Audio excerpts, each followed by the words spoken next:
हाँ, तो हमने पिछले क्लास में पिछले टॉपिक में देखा कि एसोफेगस एसोफेगस ओपन होता है स्टमक में। स्टमक हम देख रहे हैं ह्यूमन डाइजेस्टिव सिस्टम का सबसे broadest, it is broadest part. ये होता है ब्रॉडेस्ट, ये मस्कुलर है, मस्कुलर है, ब्रॉडेस्ट है, मस्कुलर है। और इस पार्ट में पार्ट ऑफ एलिमेंट्री कैनाल है, हम आप देख पा रहे हैं ये जे शेप में होता है, जे शेप। जैसे आप देखोगे यहां इस तरह से जे शेप दिखाई पड़ता है। अगर इसके ऊपर का पार्ट हम देख रहे हैं जो कि हार्ट के नजदीक है, हार्ट के नजदीक मान लो ये पार्ट, इसे हम कहेंगे कार्डियक। दूसरा पाइलोरिक, ये है फंडिक पार्ट, और तीसरा पाइलोरिक पार्ट। और यहां ये नीचे स्मॉल इंटेस्टाइन में खुलेगा, ये पार्ट स्मॉल इंटेस्टाइन की डिओडेनम बन जाएगा। अब स्टमक के जो वॉल होते हैं इसके लिए वर्ड गैस्ट्रा यूज होता है, गैस्ट्रा। तो इसके वॉल में बहुत सारे इंजाइम प्रोड्यूसिंग ग्लैंड्स भी होते हैं जिन्हें कहते हैं गैस्ट्रिक ग्लैंड्स। और गैस्ट्रिक ग्लैंड प्रोड्यूस क्या करते हैं? गैस्ट्रिक ग्लैंड प्रोड्यूस करते हैं gastric juice. Gastric juice it is a collection of several enzymes. Gastric juice के अंदर में सबसे इंपॉर्टेंट पहला पाया जाता है HCl, और HCl बहुत ज्यादा एसिडिक होती है, लगभग 2.4 के pH का ये HCl हो सकता है, ये काफी बहुत ज्यादा हाईली एसिडिक होता है। इसके बाद इसके अंदर में पाया जाता है म्यूकस, म्यूकस पाया जाता है। फिर पाया जाता है डाइजेस्टिव एंजाइम्स, और डाइजेस्टिव एंजाइम्स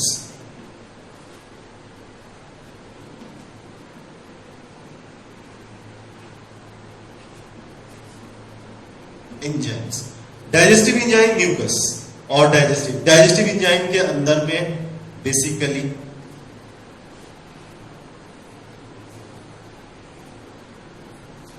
हम देखेंगे आगे कि क्या क्या एंजाइम पाया जाता है। अब गैस्ट्रिक जूस, गैस्ट्रिक जूस में हम देखते हैं कि सबसे पहले जब भी माउथ में हमने बकल कैविटी के अंदर में जो टिप है और टंग है, टिप और टंग, जब भी खाना यहां आता है तो उसे खाना को चबाया जाता है, और चबाने के बाद इसमें सलाइवा मिला दिया जाता है। सलाइवा के मिला देने से ये पूरा का पूरा जो फूड होता है लगभग राउंड राउंड गोल गोल इस तरह से शेप लेने लगता है और इस रूप में निकलने लगता है, ये एक दूसरे से चिपकने लगता है, स्टिकी हो जाता है, और तब इसको कहा जाता है बोलस। बोलस जब माउथ में खाना स्टिकी हो जाए, चिपकने लगे तो उसे खाना, इस बोलस के रूप में इसको यहां स्वेलो कर लिया जाएगा with the help of oesophagus by the process peristalsis. खाना यहां पहुंच गया। जब फूड स्टमक में पहुंचता है तो स्टमक का वाल उसे मथने लगता है, उसे churning, this is the process is known as churning. Churning के द्वारा इसे मिक्स किया जाएगा, इसे और पीस दिया जाएगा, और ये डाइजेस्टिव गैस्ट्रिक जूस से मिलाया जाएगा, इसमें HCl मिलाया जाएगा, और इस वक्त ये कलरलेस पेस्ट लाइक बन जाता है,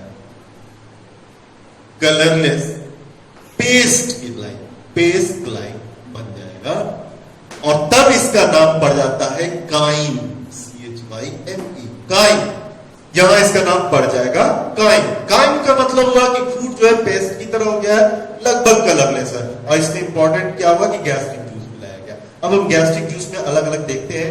गैस्ट्रिक जूस में HCl इतना हाईली एसिडिक होने का कारण, सबसे पहले एसिडिक HCl जब मिलता है तो ये पूरे के पूरे फाइबर्स वगैरह को डाइजेस्ट कर देता है, जिससे फूड जो है सॉफ्ट हो जाता है। फूड जब सॉफ्ट हो जाता है तो इसके अंदर में हाईली एसिडिक होने के कारण सारे बैक्टीरिया मर जाएंगे, तो ये एंटीबैक्टीरियल भी है और सारे पैथोजेंस को भी मार देता है। एंटीबैक्टीरियल होता है, ये पूरा पैथोजेंस को भी मार देता है। साथ ही HCl की सब और एक इंपॉर्टेंट है कि जो डाइजेस्टिव जूस निकलता है वो डाइजेस्टिव जूस शुरू में कई सारे एंजाइम जो होते हैं एक्टिवेटेड फॉर्म में नहीं निकलते, जैसे कि पेप्सिनोजेन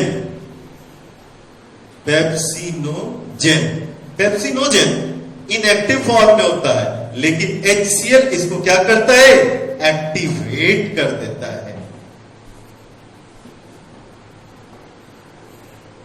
एक्टिवेट कर दिया और एक्टिवेट कर दिया पेप्सिन।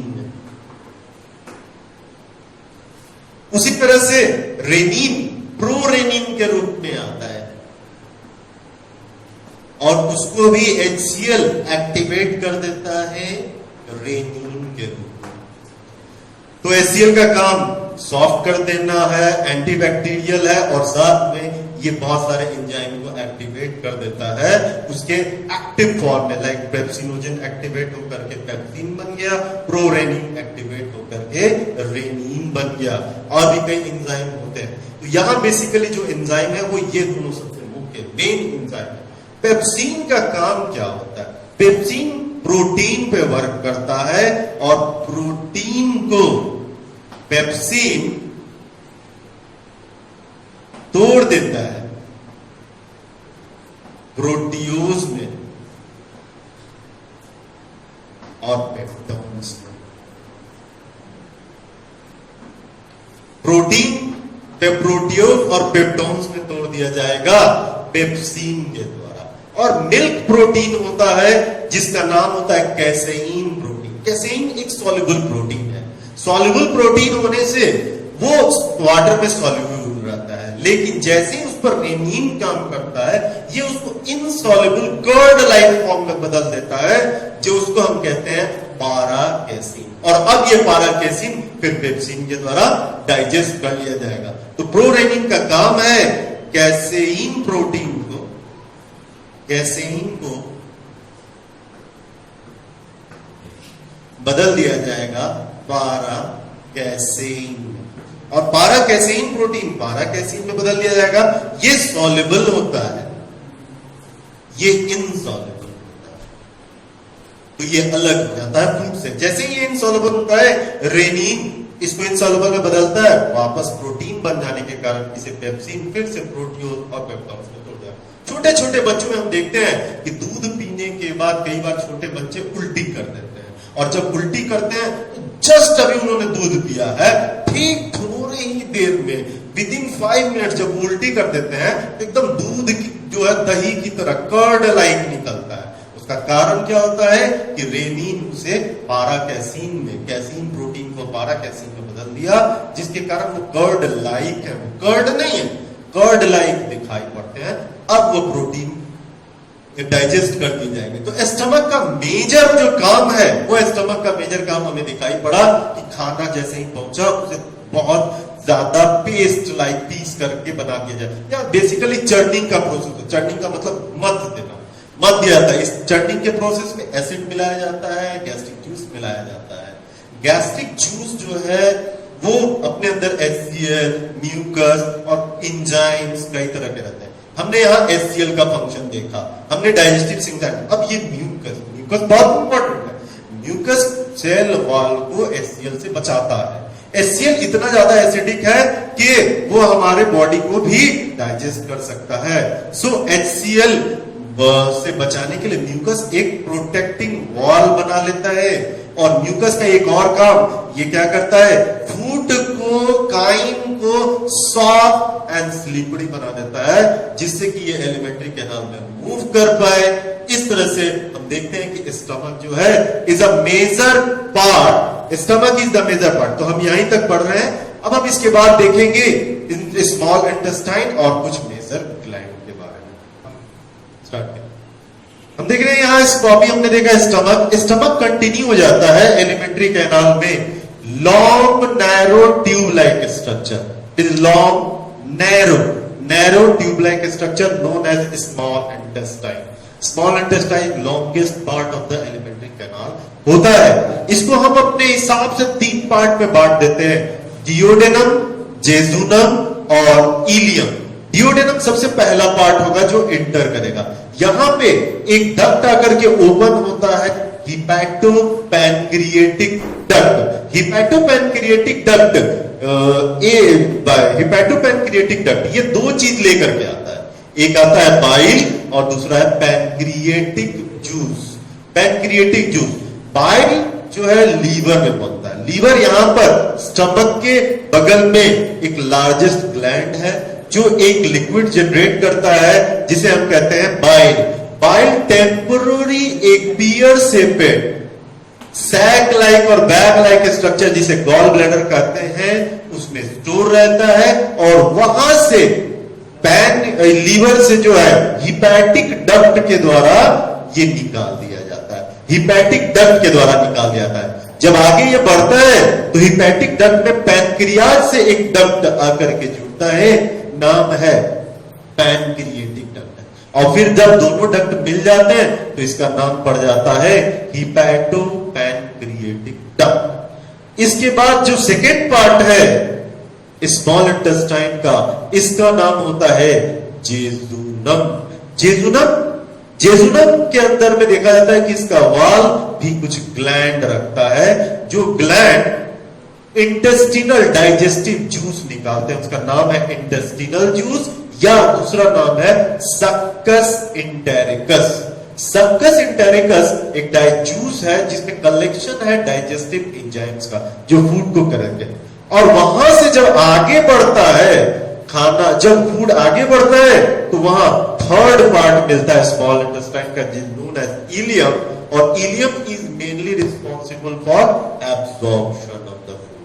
यहां फूड का एब्जॉर्प्शन किया जाएगा और जो भी सब एब्जॉर्प्शन, बट वाटर की एब्जॉर्प्शन नहीं, वाटर की एब्जॉर्प्शन नहीं होती है, वाटर लार्ज इंटेस्टाइन। अब यहां बात आई कि बाइल आ रहा है, बाइल का काम क्या है, पैनक्रिएटिक जूस का काम क्या है, और हम बाइल, तो बाइल के बारे में हम जानते हैं कि बाइल के अंदर में दो चीज होता है, एक होता है पिगमेंट और दूसरे होते हैं साल्ट्स।